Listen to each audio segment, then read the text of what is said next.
मैं अनूप कुमार श्रीवास्तव आज फिर एक नई जानकारी आपके लिए लेके आया हूँ कि मुकदमे दो तरह के होते हैं। एक मुकदमा परिवाद का मुकदमा होता है, एक मुकदमा स्टेट होता है। स्टेट मुकदमा जो होता है वो थाने से FIR होके कोर्ट में जाता है। या 156(3) में कोर्ट जब FIR थाने वाले नहीं करते हैं तो 156(3) में हम एक एप्लीकेशन कोर्ट में देते हैं और कोर्ट द्वारा एक आदेश किया जाता है और वो थाने में FIR दर्ज होती है। या कोई CO, SP, SSP वगैरह द्वारा आदेश द्वारा थाने में FIR दर्ज होती है। तो थाने में जो भी FIR दर्ज होती है वो कोर्ट के आदेश से हो या किसी न्यायिक अधिकारी के आदेश से हो या पुलिस के उच्च अधिकारियों के आदेश से दायर हो या थाने में स्वयं दर्ज हो जाए तो इसको बोलते हैं स्टेट केस। और उसके बाद होता है परिवाद। परिवाद में क्या होता है कि परिवादित केस जो भी घटना आपके साथ हुई है, परिवादी के साथ हुई है, वो घटना की मुकदमा एक प्लंट वकील के द्वारा वो वहीं पे कोर्ट में ही दाखिल कर दिया जाता है और वो थाने में नहीं आता।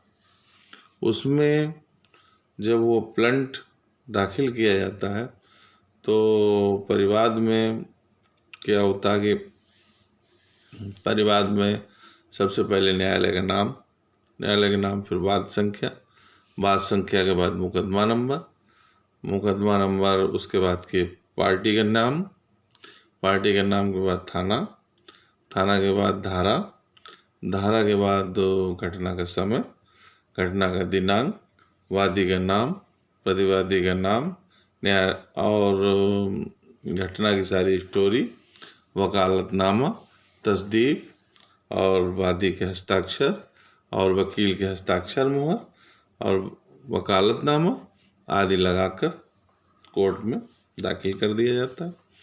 कोर्ट में दाखिल करने के बाद वहाँ पे वादी के बयान, 200 के बयान जिसको बोलते हैं, फिर 2 गवाहों के बयान जिसको 202 के बयान कहते हैं, और 202 के बयान के बाद 203 चलता है।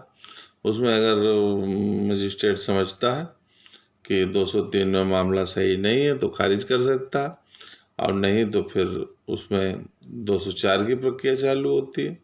204 में क्या होता है, मजिस्ट्रेट समनिंग करता है, और 205 में जो होता है, और अगर अभियुक्त 205 के अंतर्गत आ जाता है तो प्लीडर को 205 में अनुमति भी दे सकता है कि भाई अभियुक्त अगर कोई कारण से नहीं आ पा रहा है, कोई बात है, तो वो उसका वकील उसकी कार्रवाई में भाग ले सकता है। 206 में प्लीडर जो है उसे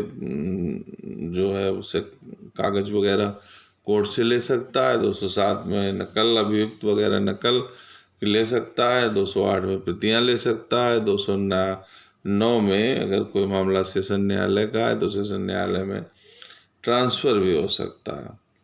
अच्छा, अब फिर उसके बाद जो है ये जब हो जाता है तो अब उसको जमानत अभियुक्त को करानी होती है, और जमानत कराने के बाद अभियुक्त जब समनिंग 204 में हो जाएगी तो जमानत कराएगा, और जमानत कराने के बाद 205, 206, 207, 208, 209 की प्रक्रिया चलेगी। और चलने के बाद 244 की प्रक्रिया जब आएगी तो 244 में क्या होगा कि अब वादी पक्ष को पूरा अपने साक्ष्य दाखिले जो भी कंप्लीट करने की पूरी अनुमति मिलेगी और अपने साक्ष्य रख सकता है, और अगर गवाही दिलाना चाहे दिला सकता है, और भी जो भी प्रूफ उपस्थित करना चाहता है सारे प्रूफ उपस्थित कर सकता है। उसके बाद अभियुक्त को भी सब वो दिया जाएगा कि आप जो है जो उनके गवाह हैं या वादी है या गवाह हैं उनसे आप जिरह कर सकते हैं, अपनी बात तो उनसे निकलवा सकते हैं। अगर वो गलत आरोप लगाया गया है तो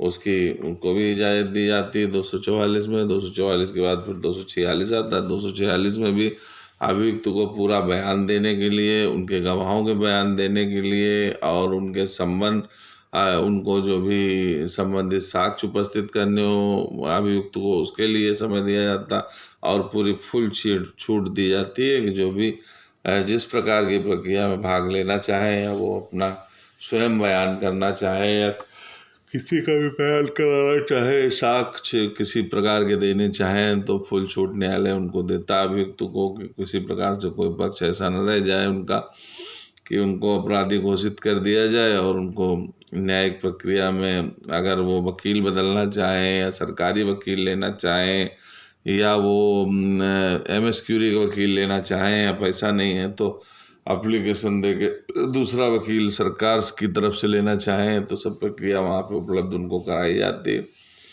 उसके बाद 246 के बाद 248 की प्रक्रिया होती है, उसमें दोष सिद्ध या दोष मुक्ति जैसा भी न्यायालय को उचित लगता वैसा किया जाता है। 246 के बाद 313 की प्रक्रिया होती है। 313 में भी पूरा समय दिया जाता है अभियुक्त को और सब बातें। 248 फिर 249 की प्रक्रिया होती है और 249 में भी प्रावधान है पूरा और पूरा अभियुक्त को समय दिया जाता है। फिर 313 की प्रक्रिया के बाद वकीलों की आपस में बहस होती है, लिखित बहस भी दाखिल कर सकते हैं, वैसी भी बहस होती है और बहस होने के बाद फिर जजमेंट करके उसको फिर न्यायालय उचित जजमेंट देता है और उसके बाद सजा का प्रावधान है। वादी ने अगर रिपोर्ट जो लिखाई है, जो कानूनी कार्रवाई की है, वो अगर उचित है तो अभियुक्त को सजा, और अगर ये साबित होता है कि वादी द्वारा जो प्रार्थना पत्र दिया गया है या जो लिखा पढ़ी की गई है वो गलत साक्ष्यों पर आधारित है तो अभियुक्त को मुक्त कर दिया जाता है। तो ये प्रक्रिया आपको समझानी थी क्योंकि आपका कहीं किसी प्रकार से शोषण ना हो सके और आप उस प्रक्रिया से लाभान्वित हो सकें। धन्यवाद, नमस्कार।